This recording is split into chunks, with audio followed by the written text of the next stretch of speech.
Hello and welcome to EURACTIV's Yellow Room. I am Aviation, and on the very first episode of this podcast, we are focusing on the aviation sector sustainability plan to achieve carbon neutrality by 2050. And we are looking into depth what is happening with the implementation of the EU's recovery plan by the pandemic and how are the investors viewing the European market.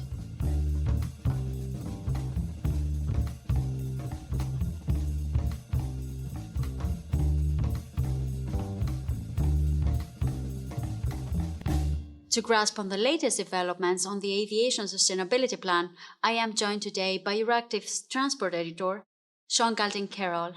The European airline industry has come up with a plan to achieve carbon neutrality by 2050. So what is that plan including, and which steps is the industry planning to follow? There are several different sections to this plan. One of the prime areas which they're focusing on is what's called SAFs, or Sustainable Aviation Fuels. SAFs are synthetic fuels which can be blended with kerosene. Apparently there are many ways to make SAFs. Some of them come from biomass, which is usually organic material collected in forests or grown in order to be used and converted into biofuels. But also SAFs can be made with the use of e-kerosene, which is chemically processed in laboratories and apparently is more sustainable. But how can SAFs be used by the airlines? At the moment, SAFs can just be rolled out. You don't need to, change your airline fleet. You can essentially just blend them with kerosene, put them into the planes, fly as normal. One thing is that a lot of airlines and a lot of engine manufacturers are looking to change their engines so that they can use 100% SAFs.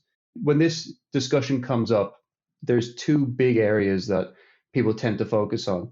And these are electric planes and hydrogen-powered planes. These are certainly promising technologies, and the airline industry acknowledges that. But the issue with them is that they won't be rolled out in the short term. And how feasible is to reach carbon neutrality in the aviation sector? And when will the companies be able to switch to electric planes or hydrogen? It really depends on how the technology develops. The airline industry is saying that huge strides forward can be made in terms of rolling out hydrogen planes.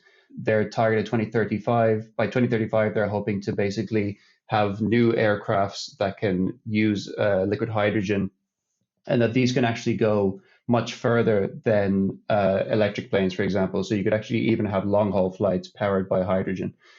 In terms of electric flights, the issue is that at the moment, the capacity of planes that are powered by electricity is much less in terms of the number of passengers that they can take on board. So if you think about the type of capacity that an aircraft going from London to New York has, at the moment there's no way that could be made electric. So that will require a lot more investment, a lot more innovation, and what the industry wants is they want the EU to basically create a regulatory environment that allows them to make these investments without the level of risk they have at the moment. So they basically want the EU to de-risk their investments into innovation in the fields of electric flights and hydrogen-powered flights. And Sean, in one of your articles on EURACTIV.com, you were mentioning that ministers from 8 European countries asked the Commission to incentivize the uptake of sustainable aviation fuels. But what was the plan presented by the 8 EU members? One of the big reasons that the ministers are pushing for sustainable aviation fuels is that at the moment, sustainable aviation fuels are much more expensive than regular fuels. And part of the reason for this is that there's a lack of supply, and there's also then a relatively limited demand. So by making it mandatory, then all of a sudden we'll see the supply go up and we'll see the prices drop. And how did the Commission react to that plan, and what could follow next?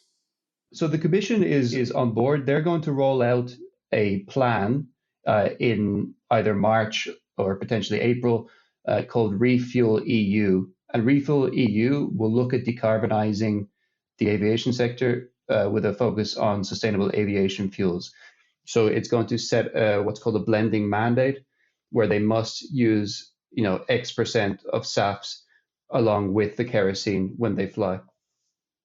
Well, aviation and transport in general, I would say, was one of the hardest hit sectors by the pandemic. And, the logic says that most companies are just trying to survive. So maybe the focus is not necessarily reaching the carbon neutrality goals right now. But is there a plan by the EU to further support the sector financially? You're absolutely right when you say that the airline industry has been badly hit by the pandemic.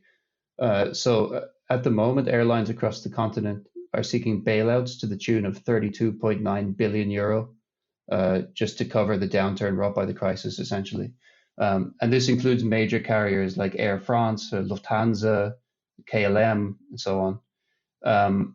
A lot of environmentalists have reacted angrily to this. They point out that when airlines were asked to include flights outside of Europe into the emissions trading scheme, which sets a price for carbon emissions, the airline said that it's not possible as they run an international business. But when they're in trouble, now the environmentalists say that they're very happy to be a national company bailed out by a national government. So the European Commission has basically given the okay for national governments to bail out the ailing airlines. So the reason the European Commission is involved is, of course, they need to check that it's in line with state aid rules and that it doesn't distort competition. So Ryanair, for example, the Irish low fares airline, they're very angry at this because they say that they've actually launched legal action against the European Commission over its decision, for example, to approve the Dutch government's 3.4 billion euro in state aid for their national carrier, KLM. And Ryanair wants the European Court of Justice to annul the Commission's decision to allow this. And they also want the Commission to pay any legal costs from their challenge. And since we are talking about the impact of the pandemic on the airline industry, I have to ask about the ghost flights. And if you could explain to us, why are the companies choosing to fly empty airplanes, and how sustainable is that in the end? So if we go back before the COVID-19 pandemic, to maintain access to takeoff and landing slots at airports, airlines had to ensure that at least 80% of their flights departed as promised to keep access to the slots in the following season. And this was known as the use it or lose it rule. So in February or March, when the pandemic really hit in Europe, rapidly airline passenger levels started to drop, and eventually they fell to almost nothing, to a trickle. However, the use or lose it rule for slots was still in place, and the airlines were very worried about losing their access. So they basically started to fly almost empty planes just so that they maintained their access to these slots. And almost nobody was happy about this. So the industry said it was a waste of money, that they're burning fuel, and environmentalists were very concerned about emissions being generated for essentially no reason. So the EU decided that they needed to do something, and they passed a waiver. So they suspended this use it or lose it rule until the 27th of March 2021. If you enjoyed what Sean had to say on aviation and carbon neutrality, you can visit EURACTIV.com to discover the latest developments on transport and environment.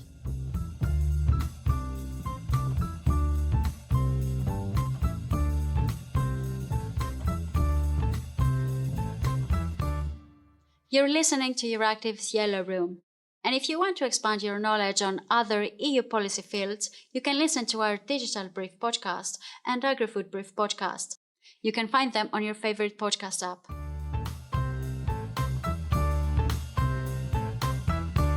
Moving on a different topic, the EU is to face a new economic crisis caused by the COVID-19 pandemic. To gain a better understanding on the EU Recovery Fund flow and the Commission's next steps to achieve financial stability within the Union, I spoke with EURACTIV's Economy and Trade Editor, Jorge Valero. So, Jorge, there are concerns that the implementation of the recovery and resilience plans will be delayed. Why do we have these delays, and what are the authorities worried about? I would say that rather than delays, complaints and the concerns are related to the slow pace of the implementation of the fund, because if we look back, the political agreement to set up this unprecedented recovery fund, 750 billion, 800 billion actually in current prices, was reached last July. And since then, European Parliament, member states have been working on the details of the Recovery and Resilience Facility, which is the main pillar of the Recovery Fund. And what is expected from the countries receiving the recovery funds? In fact, Thursday, 18th of February, will be the details of this regulation will be published, and member states can submit their national recovery plans to access their part of the recovery funds. That's the tough part, indeed, because these plans have to be validated by the Commission, which will take 2 months, and afterwards by the member state, which is another additional month. So the reforms and the investments that the countries are proposing have to be aligned with the recommendations that the Commission has given to the countries over the past 2 years in the economic field, especially, for example, in terms of reforming their administration, reforming the labor market, reforming their education system, and some other tough reforms, for example, in terms of the pension system. So some of these proposals and reforms are highly controversial and highly political, and they're going to spark a very strong debate within the member states. And then member states have to ratify the so-called own resources decision, which is basically the decision to authorize the EU to borrow from the markets to finance the recovery fund, the 800 billion euros. Basically, what they're going to do is to increase the budgetary ceiling of the EU in order for the Commission to borrow this money from the markets. And you wrote on EURACTIV.com that the first tranche of payments will not start before June. So what would that mean for the economies that are depending on the funds? For instance, the economies of the southern European countries. Member states will ratify the own resources decision more or less by late spring, and then 3 months for approval process will be June. So we could say that as from June, funds will start to flow. And it's not like a life or death, let's say, decision for these countries. I mean, if we look at Italy and Spain, these countries are the 2 largest beneficiaries of the fund, but we have to look at the whole picture. First of all, these countries are going to the markets right now in very good conditions to finance their recovery, because the ECB is buying a lot of sovereign bonds. So the markets are, let's say, very calm, and there are not the tensions. We cannot see the tensions that we witnessed during the Eurozone crisis. And secondly, there are no, let's say, concerns in terms of the fiscal discipline, because the Stability and Growth Pact rules are suspended this year.